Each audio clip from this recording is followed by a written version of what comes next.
तारापुर हत्याकांड में भी उन्होंने कहा कि मैं 15 साल का ही था 1995 में, क्योंकि मैं नाबालिग था, मुझे बेल दी जाए। उनको बेल मिल गई, मतलब उन्होंने माना कि वो 1981 में पैदा हुए थे। तो सुप्रीम कोर्ट का जो जजमेंट था वो बिहार सेकेंडरी एजुकेशन बोर्ड के एक सर्टिफिकेट के तहत था। ये अलग बात है कि वो एग्जाम में वो फेल हो गए थे। उसके बाद सम्राट चौधरी एकाएक, जो व्यक्ति 15 साल पहले 28 साल का था, वो इस बार 43-44 साल का होता, वो 56 साल का हो गया। 15 साल में उनकी आयु 28 साल बढ़ गई। भाई ऐसा वरदान तो भगवान ही देता है या महामानव देते हैं।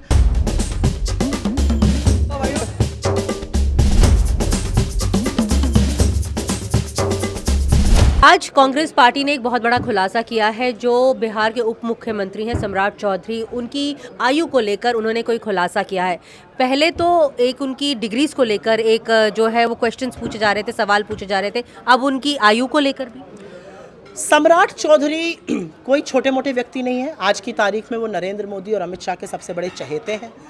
बिहार जो सम्राट अशोक के लिए जाना जाता था, आज सम्राट चौधरी को महामानव ने ऐसा वरदान दे दिया कि जब उनका मन हो रहा है वो अपनी उम्र घटा रहे हैं या अपनी उम्र बढ़ा रहे हैं। असलियत ये है कि सम्राट चौधरी ने पहला चुनाव परबत्ता से 2000 में लड़ा था। उस चुनाव को निरस्त करने का काम और सम्राट चौधरी को अयोग्य घोषित करने का काम सुप्रीम कोर्ट ने अपने 16 अक्टूबर 2003 के ऑर्डर के तहत किया और कहा कि सम्राट चौधरी ने अपने हलफनामे में झूठ बोला था, उनकी उम्र 25 साल नहीं थी।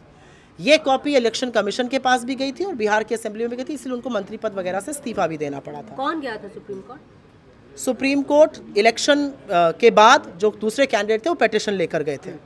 पहले हाई कोर्ट गए थे, हाई कोर्ट से उनके फेवरेबल जजमेंट नहीं आता, फिर वो सुप्रीम कोर्ट गए थे, सुप्रीम कोर्ट ने निर्णायक जजमेंट दिया था। 2000, आप इधर सामने से हट जाइए, वो आने दीजिए। 2010 में सम्राट चौधरी ने माना कि, और सुप्रीम कोर्ट के जजमेंट में ये माना गया कि उनकी जन्मतिथि 1981 थी। 2010 में सम्राट चौधरी ने माना कि उनकी उम्र जो थी वो 28 साल थी, 1981 में वो पैदा हुए थे। ठीक है, इसमें कोई दिक्कत नहीं है। तारापुर हत्याकांड में भी उन्होंने कहा कि मैं 15 साल का ही था 1995 में, क्योंकि मैं नाबालिग था, मुझे बेल दी जाए। उनको बेल मिल गई, मतलब उन्होंने माना कि वो 1981 में पैदा हुए थे। तो सुप्रीम कोर्ट का जो जजमेंट था वो बिहार सेकेंडरी एजुकेशन बोर्ड के एक सर्टिफिकेट के तहत था। ये अलग बात है कि वो एग्जाम में वो फेल हो गए थे।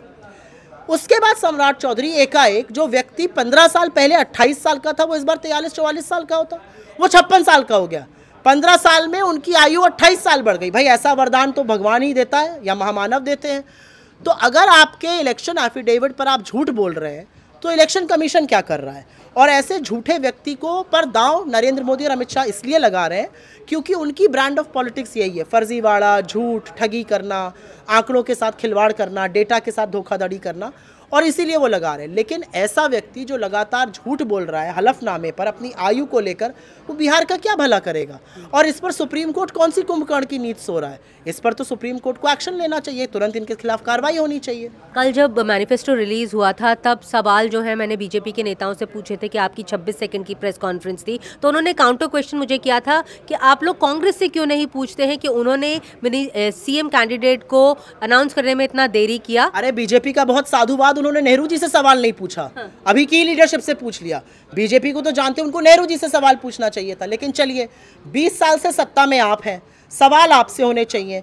मैनिफेस्टो का धोखाधड़ी क्या कर रहे हैं, घोटाला, आपको तो रिपोर्ट कार्ड लाना चाहिए था, बताना चाहिए था कैसे आपने शिक्षा, स्वास्थ्य, लॉ एंड ऑर्डर का यहाँ पे बुरा हाल करके रखा है। आपको बताना चाहिए था कि कैसे स्कूल, 16,000 स्कूल ऐसे हैं जिसमें बिजली नहीं है, 73,000 स्कूल ऐसे हैं जिसमें एक भी कंप्यूटर नहीं है, 57% कमी है अस्पतालों में, जो अस्पताल खड़े हुए हैं वो जर्जर हालत में। आपको बताना चाहिए था कि मोकामा में कैसे रक्तरंजन हो रहा है, आपको बताना चाहिए था कि 6 महीने में 9 कारोबारियों की हत्या कैसे हो रही है, आपको बताना चाहिए था कि 17 साल में 53,000 से ज़्यादा, 53,150 निर्मम हत्याएं क्यों हुई, किस तरह से आपने लॉ एंड ऑर्डर को ध्वस्त कर रखा। ये सब करने के बजाय आप 6 सेकंड में आए, हाथ ऊपर किया, घेराबंदी करके मुख्यमंत्री को लेकर चले गए। क्यों मुख्यमंत्री को आपने बोलने ही नहीं दिया?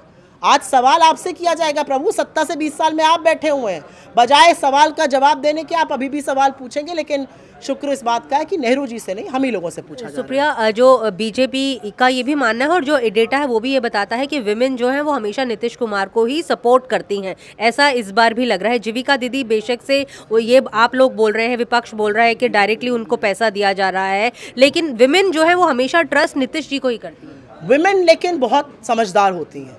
जब औरतों को ये समझ में आता है कि ये हमारे मतलब की, हमारे सशक्तिकरण की, हमारी सुरक्षा की बात कर रहे हैं, तो वो बिल्कुल साथ देती हैं। लेकिन जब औरतों को ये समझ में आ जाता है कि ये चुनावी जुमला है, तो वो सबक भी सिखाती हैं। बिहार की महिलाओं ने देखा ना लाडकी बहन का क्या हुआ, देखा कि कैसे बोला गया इतना कर दिया जाएगा, पैसा डबल करना तो भूल जाइए। महाराष्ट्र में 25 लाख लाडकी बहनों को योजना से ही निकाल दिया गया। बिहार की महिलाएं तो खुलकर आप लोगों के टीवी चैनल पर और कैमरों पर कह रही हैं कि यही करना था तो 5 साल पहले किए होते। 5 साल से झुंझुना बजाने के लिए नीतीश जी और मोदी जी जुगलबंदी कर रहे थे। क्या झुंझुने की जुगलबंदी चल रही थी? चुनाव जब मुहाने पर आया तो आप पैसा डाल रहे हैं। बिहार की महिलाएं पैसा भी रखेंगी और आपको वोट भी नहीं देंगी। और जो मुकामा में हुआ, जो पॉलिटिकल किलिंग हुई, आपको क्या लगता है? क्योंकि एवरीथिंग जो बिहार में होता है फायदे और नुकसान की राजनीति होती है। मुझे नहीं लगता रक्तरंजन पे राजनीतिक फ़ायदा या नुकसान देखना चाहिए। मुझे लगता है कि ये लॉ एंड ऑर्डर का कंप्लीट कोलैप्स होने का परिचायक है और ये पहली बार नहीं हुआ है। बिहार में चुनाव प्रचार के दौरान मोकामा में एक हत्या हो जाती है, उसी दिन सिवान में एक एएसआई की हत्या हो जाती है। बिहार में हमने देखा कैसे एक बच्ची मुजफ्फरपुर में 20 चाकू उसको लगे, 8 घंटे तक यही पटना में एम्बुलेंस में रखा, उसकी मृत्यु हो गई। हमने देखा है 6 महीने में 9 कारोबारियों की दिन दहाड़े हत्या होती है। बिहार में तो मानो टीवी सीरीज़ चल रही हों, हाथ में तमंचा लिए, बंदूकें लिए, पिस्टल लिए लोग टीवी कैमरा पर घुस रहे हैं, सीसीटीवी कैमरा पर जाते हैं, अस्पताल में मर्डर करते हैं, निकल जाते हैं, अस्पताल में जाते हैं, मैनेजर का मर्डर करते हैं, निकल जाते हैं। बिहार में 17 साल में 53,150 हत्याएं हुई। ये लॉ एंड ऑर्डर का कोलैप्स होना है और इसका जवाब सरकार को देना पड़ेगा और इसका जवाब जनता जरूर करेगी। लास्ट सवाल, क्या सब कुछ सही है राहुल जी और तेजस्वी के बीच में? बिल्कुल सही है। हाँ। मतलब ये तो सवाल ही बेमानी है। मुझे लगता है इन लोगों ने बहुत शिद्दत से एक प्रेस वार्ता, एक अधिकार, वोटर अधिकार यात्रा निकाली।